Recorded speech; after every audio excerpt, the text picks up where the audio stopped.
3 years after my mother died, I learned my aunt had forged my dead mother's signature to drain part of my college fund, then spent 3 years telling me the whole account had been wiped out by medical debt. My name is Wren Castellano, and before this happened, I believed I understood the people I trusted and the life I had built. The call came on a Tuesday afternoon, right when the sun was starting to lean through the blinds in my apartment and turn the dust in the air gold. I almost let it go to voicemail because I was in the middle of a statistics lecture recording. I had promised myself I would finally finish, but the caller ID said the University Financial Aid Office, so I answered. The woman on the other end sounded polite, a little tired, and very confused. She asked if I was aware that my final paperwork for disbursement on my 529 plan had not been submitted. For a second, I honestly thought she had the wrong student.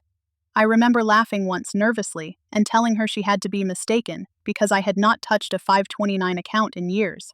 I had been paying tuition out of pocket since my sophomore year. Every semester I balanced shifts at a coffee shop and a tutoring center, filed every scholarship application I could find, and made payment arrangements I hated because I was determined to graduate without depending on anyone who might later hold it over my head. The financial aid office had never told me that any other source existed. The woman paused. Then she said, very carefully, that according to the school's records there was still an active college savings account in my name, with enough money to cover the rest of my degree and then some. I sat straight up on the couch. She repeated the number, just under $91,000. I remember staring at the corner of my apartment wall, at the little chip in the paint near the thermostat, and feeling like my brain had stopped translating language. $91,000 was not a small misunderstanding. It was not a scholarship I had forgotten to claim. It was not a clerical error that could be explained away by a missing form. It was the difference between the life I had been living and the life I should have been living. I asked her to repeat the account number, and she did. Then she asked me if I wanted her to send over the documents I still needed to sign. I told her yes with a voice I barely recognized. Then I sat there for a long time after the call ended, phone still in my hand, while the room went quiet around me in that awful way. Silence does when something has changed, and you are the last person to know it. I was 21 at the time of that call. I had grown up with my mother, Odalise Farrow, in a small apartment above a dry cleaner, with a woman who believed in saving receipts, making lists, and keeping important papers in one red folder in the top drawer of the bookshelf. She opened a 529 account for me when I was a baby. She told me about it when I was old enough to understand that money could mean school, freedom, options. She used to tap the folder and say, "This is yours, Misha. This is for your future." Then, when I was 17, she died. It happened fast and ugly in the way that only some illnesses do.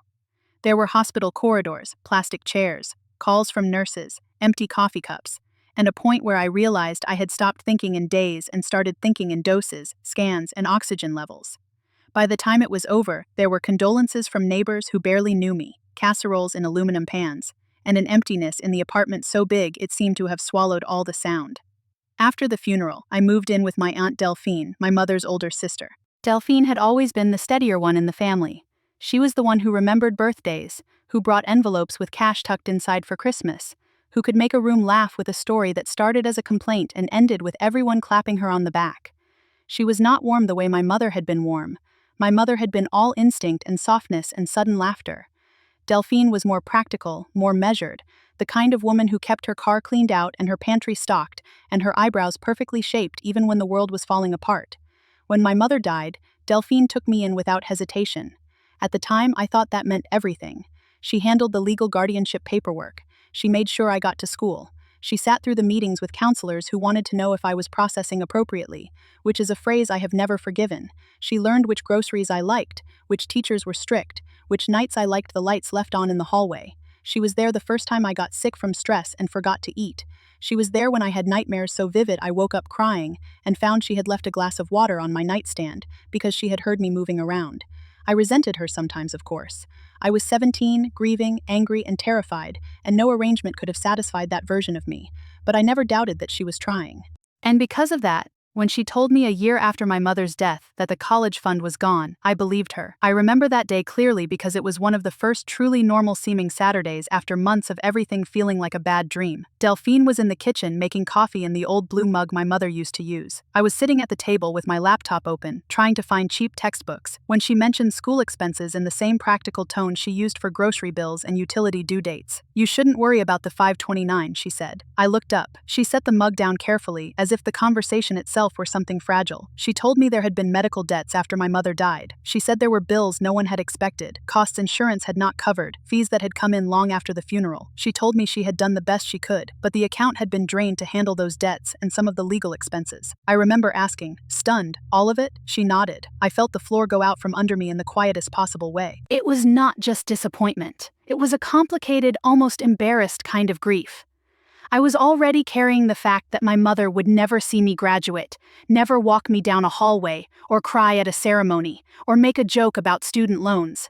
Now there would be no cushion, no nest egg, no savings account waiting to help me through college the way she had planned. I told myself I was lucky to have a roof over my head. I told myself many people had it worse. I told myself Delphine would not have said it if it were not true.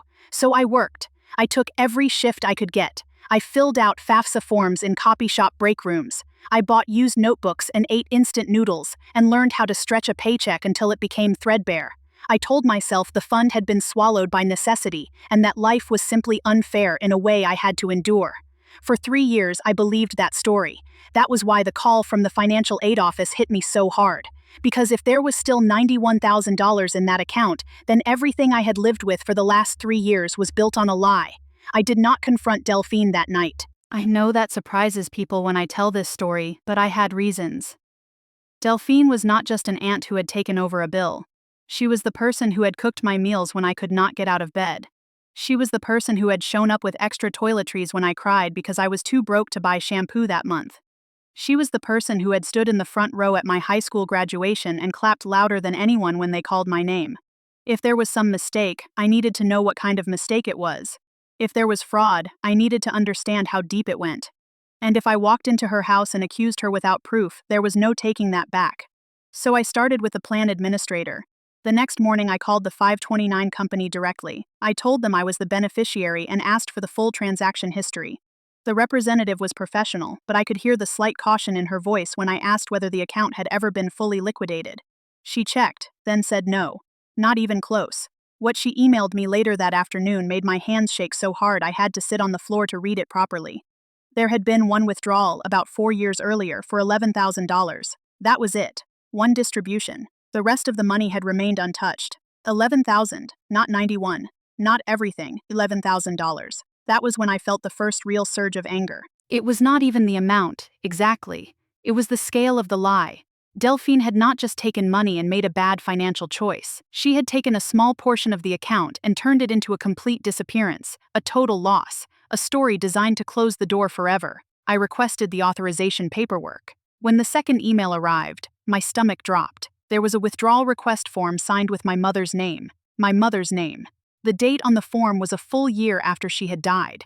I read it 3 times before I understood that the letters were not changing. I checked the date again and again as if I could force it to make sense. There was no way my mother could have signed that form. There was no way she could have called in. There was no way she could have authorized anything. She had been dead for 12 months. Someone had forged her signature. And the only person in the world who had access to the old papers, who knew where the account was, who had taken over as my guardian, who was handling my mother's mail, bills, and estate paperwork, was Delphine. I remember putting the phone down and standing up and then immediately sitting back down, because my body was suddenly acting like the floor had tilted. It was one thing to think someone had lied about money. It was another to see your dead mother's name used like a tool. I took the rest of the day off work. I did not go home right away because I knew if I did, I would either scream or collapse or both. Instead, I drove to the grocery store parking lot near campus and sat there with the engine off, staring through the windshield at a family loading bags into an SUV. A little boy in a dinosaur hoodie kept bouncing on the curb while his mother pretended to be annoyed. The ordinary way they moved through the world made me want to cry. By the time I got back to Delphine's house, it was late enough that the porch light had come on. I did not say anything that night. I watched her make tea, watched her put leftovers into a container, watched her ask me if I wanted help with an assignment. She had no idea I knew. Or if she did, she was better at hiding it than I was at hiding fear. I spent the next week in a state that I can only describe as controlled numbness. At work, I smiled at customers. In class, I took notes. At night, I opened and closed the financial documents on my laptop so many times that the account balances blurred. I kept expecting some new piece of evidence to appear that would make it less ugly. Maybe Delphine had used the money for a medical emergency of her own. Maybe the forged signature was some weird clerical shortcut someone else had done. Maybe I was misunderstanding something.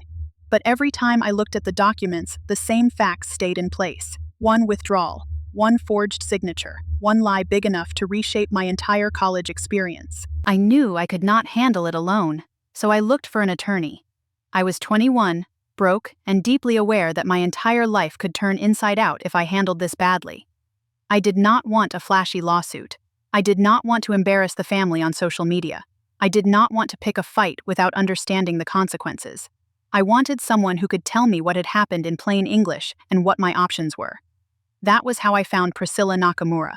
She was the sort of lawyer who did not waste words. Her office was clean, quiet, and lined with books that looked like they had actually been opened. When I sat down and explained the story, she did not interrupt once. She let me get through the whole thing, from the phone call to the withdrawal form, and then she asked me for the documents. I spread them across her desk. She studied the transaction history first, then the withdrawal request, then the account ownership details. The room was so quiet I could hear the air conditioner kick on. Finally, she looked up and asked, "Did your aunt have any legal authority over the account?" "She was my guardian," I said. "I think she handled all the papers after my mom died." Priscilla nodded slowly. "Then this is very serious," she said. "A forged withdrawal request on a deceased person's account is not a small matter. The amount is relevant, but the conduct is the issue." I told her I did not even know how to feel about the amount because the lie had already done enough damage. She gave me a look that suggested she understood more than she said. Then she explained what we would need to do. First, confirm who actually received the money. Second, trace whether there had been any repayment or related transfers. Third, decide whether I wanted to pursue civil recovery, criminal referral, or both. I remember staring at her and asking, "Can we actually trace where it went?" "Usually," she said, "money leaves a paper trail if you know where to look." That was when she brought in a forensic accountant named Cornelius Ackby. Cornelius had a careful way of speaking that made him sound like every sentence had been tested before it reached the air. He did not act shocked by the story, which somehow made me trust him more. He asked for bank statements, business records, tax filings, anything that would help map the movement of funds. I signed releases until my hand cramped. Then we waited. Waiting was the worst part. I had this strange, humiliating urge to protect Delphine from whatever the truth turned out to be, even while I was furious at her. That was the part of this whole thing that I have trouble explaining to people who have never loved someone who also hurt them. It was not simple betrayal. It was betrayal wrapped in years of care. Every new fact pulled in two directions at once. Cornelius called almost a month later. He told me he had traced the $11,000 into an account belonging to Delphine directly, not a utility company, not a hospital, not a debt collector. Delphine. The money had gone into her personal account and then been used over several weeks for expenses tied to her small bakery business. Rent, inventory, payroll, equipment repairs. A few payments went toward household bills, but the larger pattern was clear enough that even I could see it from the summaries Cornelius sent over. Delphine's bakery had been struggling, not in a dramatic, attention-grabbing way. It had just been bleeding money quietly, the way small businesses sometimes do when the owner keeps hoping one good month will fix what 3 bad ones broke. According to the records Cornelius pulled, the business had been incorporated around the same time as my mother's death and closed 2 years later. She had been under pressure. She had been failing. And instead of telling me, she had forged my dead mother's signature and taken from my future. I read the report twice, and I read it again. Somewhere in the middle of that, I started crying so hard I had to put my phone down because my vision was blurring. I was not crying because I had lost money. I was crying because the shape of the lie suddenly made sense in the ugliest possible way. Delphine had not stolen all the money because she had needed all of it. She had stolen $11,000 because that was what she needed to survive, and then told me the entire account was gone because telling me the truth would have required a conversation she did not want to have. That was worse. It meant she had made a choice twice. Once to take the money. Again to erase the possibility of ever being questioned.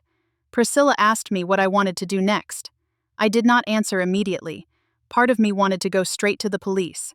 Part of me wanted to throw every document on Delphine's kitchen table and watch her face break in real time. Part of me wanted to pack my things and never speak to her again. Instead, I asked Priscilla what the practical path looked like if I did not want to pursue criminal charges. She explained that we could still demand repayment, document the fraud, and remove Delphine from any control over the remaining account balance. We could create a binding agreement acknowledging the theft and ensuring I had direct access to the funds. I was quiet for a long time after that. Then I said the thing that had been sitting in my chest since the first call from the financial aid office. She raised me, I told her. That doesn't excuse it. I know that. But she raised me. Priscilla's expression did not change much, but her tone softened. I understand, she said. You do not have to make the same decision other people would make. I went home that night knowing I was going to confront Delphine, but not yet knowing what shape that confrontation would take. I chose the kitchen table because it had always been the place where the family's real conversations happened. Bills got discussed there. Report cards got reviewed there. We had once eaten an entire Thanksgiving dinner there after the oven broke. It was the place where people sat down, put down their defenses, and tried to tell the truth.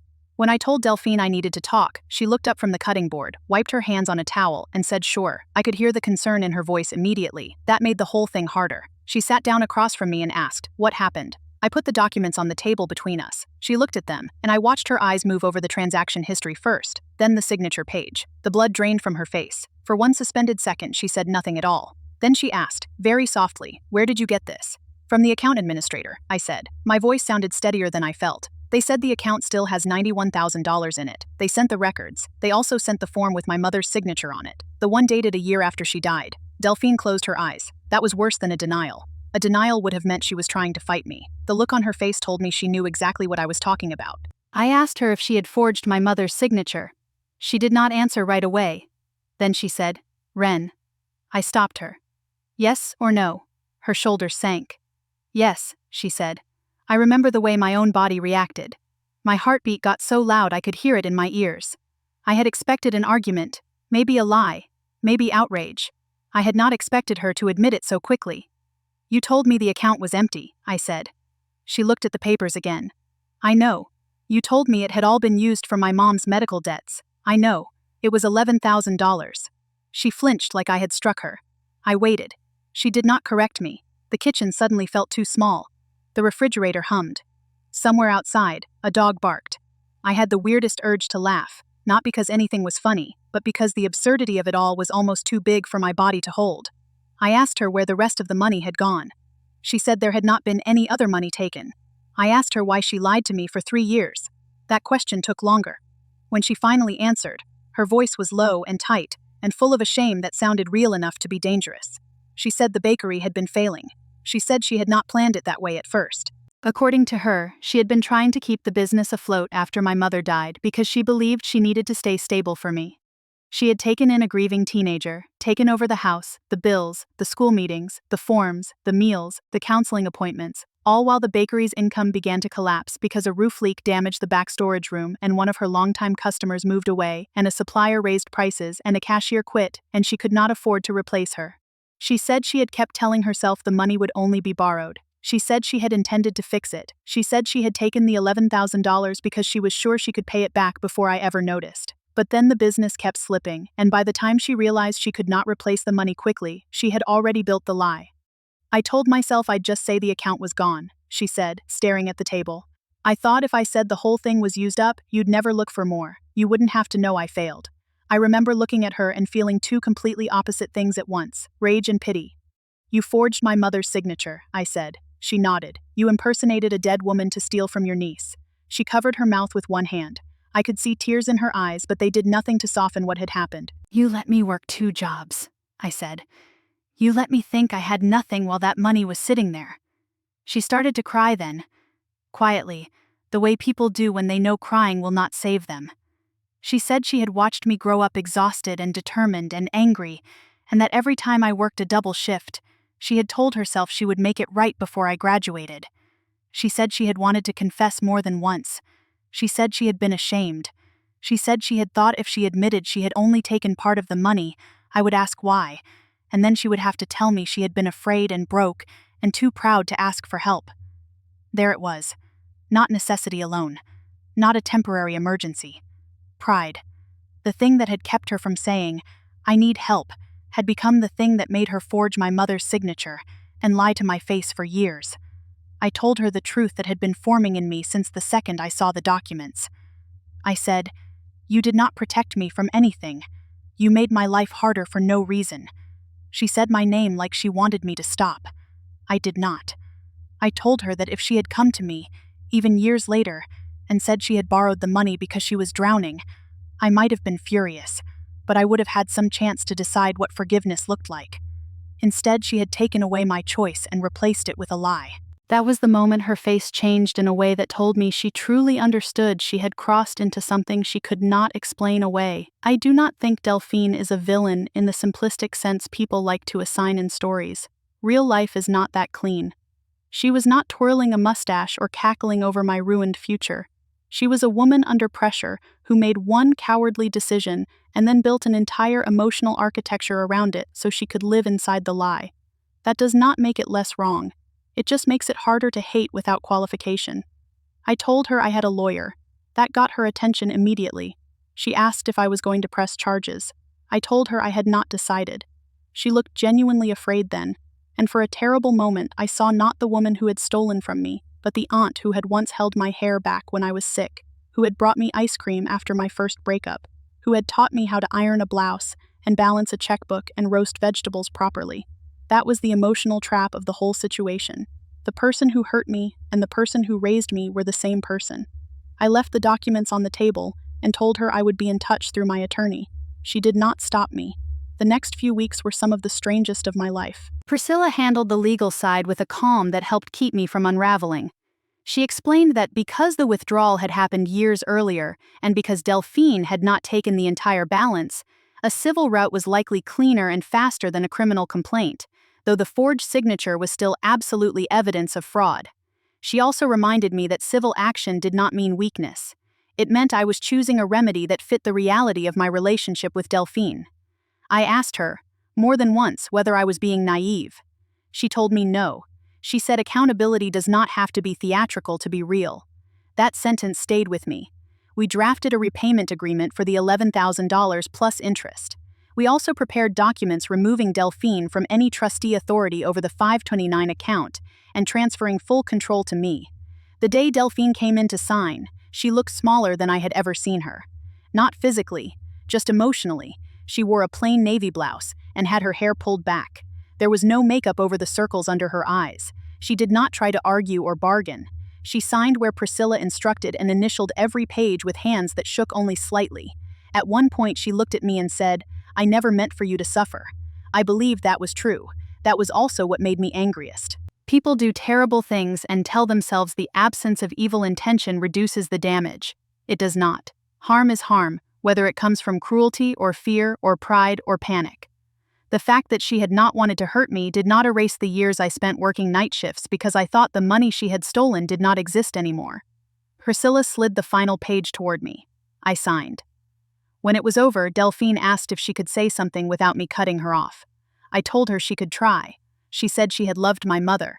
She said that after my mother died, she had felt like she was trying to keep two lives from collapsing at once, my life and her own.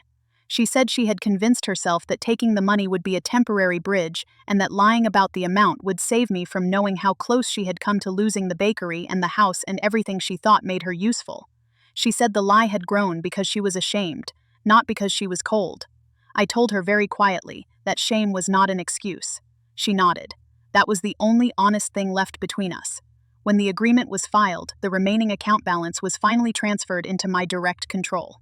I remember logging in for the first time and seeing the number there, whole and real and almost absurdly large after years of assuming it had vanished. $91,000. It sat on the screen like a piece of alternate history. I kept thinking about all the things that money could have changed over the last 3 years.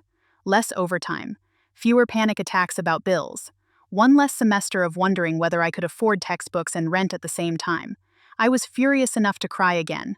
Not because I regretted having the money now, but because I could not recover the years I had already spent without it. There was a small part of me that wanted to use the money vindictively, to prove I could now live better than Delphine ever had. But the truth was simpler. I used it exactly the way my mother had intended. I paid off the remaining tuition balance. I bought the books I had previously been borrowing or photocopying in fragments. I stopped taking the exhausting coffee shop shifts and kept only one tutoring client because I wanted some structure but not the same desperation. I started sleeping. The change in my life was immediate and also strangely disorienting. For 3 years, I had built myself around scarcity. Every purchase had to be justified. Every weekend had to be mapped around work. Every academic decision had to include money in a way that made me feel smaller than my classmates. Suddenly, I could breathe in a room that had previously felt airless. That freedom came with grief, though. I grieved the version of my college experience I should have had. I grieved the afternoons I spent hunched over shift schedules while other students joined study groups I could not attend. I grieved the assumption that my mother's planning had somehow failed me, when in reality someone had intercepted it. And I grieved Delphine in a way that was almost shameful because she was still alive and still standing in my family circle. But the relationship I had trusted was not the one I had thought it was. Telling my grandmother was its own ordeal. She had already sensed something was wrong because family always knows when a secret starts moving through a house. When I finally sat her down and explained the money, the forged signature, the lie about the account being empty, she went silent for so long. I thought she had not heard me. Then she began to cry. Not loud crying, the kind that makes your face fold inward with age and heartbreak. My grandmother loved both her daughters fiercely in different ways. My mother had been the softer one, the one who called regularly and remembered every cousin's birthday and sent pictures of me in my school plays. Delphine had been the reliable one, the one who came over to fix shelves and change batteries in smoke detectors and stay calm in emergencies. My grandmother did not have to choose between loving them because she had already spent a lifetime doing both. She asked me if I wanted her to confront Delphine. I told her no. That was between Delphine and me. My grandmother nodded, but I could see how much it hurt her not to rush in and repair what she could not repair. She asked, very carefully, if I hated Delphine. I thought about the question for a long time. No, I said eventually. But I don't trust her. That was the truth then, and it still is. A few days later, Delphine called me. I almost did not answer. When I finally did, she asked first if I was angry. That was such an obvious question that I almost laughed. I told her yes. She said she understood. Then she asked if I had finished the semester okay.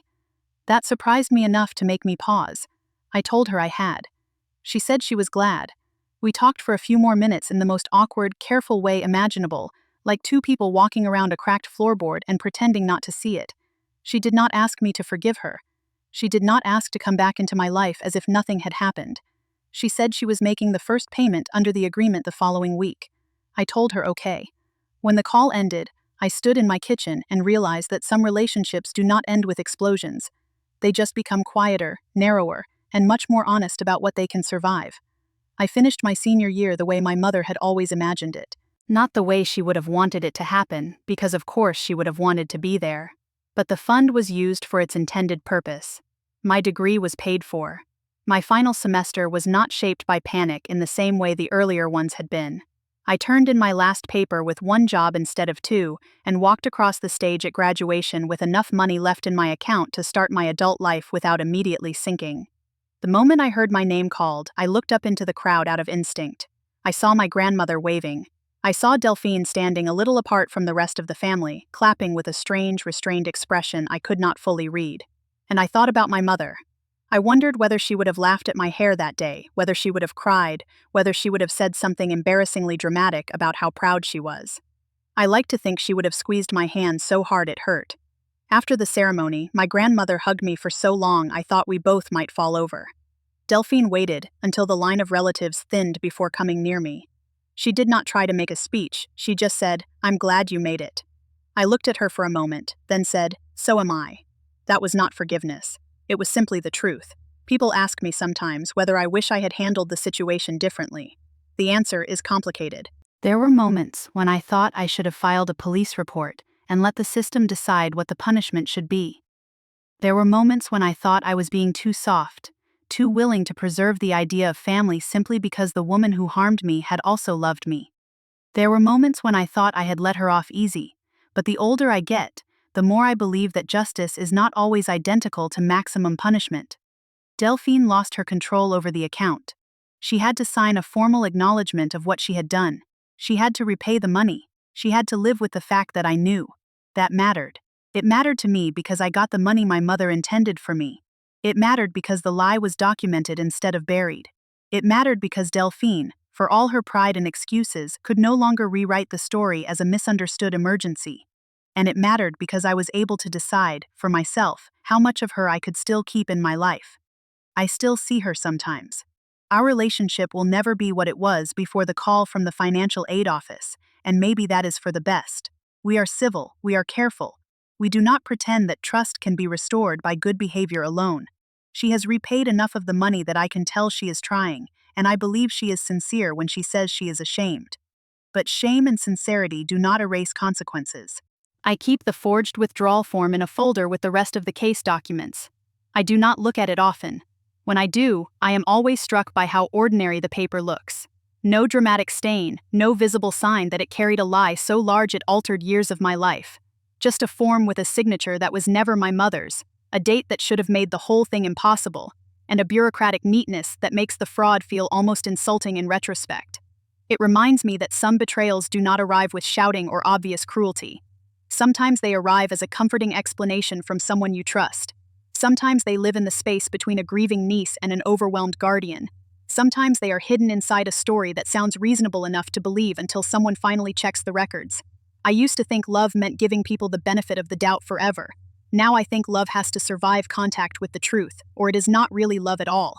It is loyalty without boundaries. My mother saved that money for me because she wanted me to have a future she might not get to see. Delphine took part of it because she was scared, broke, and too proud to tell the truth. Those things can both be true without canceling each other out. And I can love the woman who raised me, despise what she did, keep the evidence, accept the repayment, and still understand that forgiving someone does not mean pretending they never chose the lie.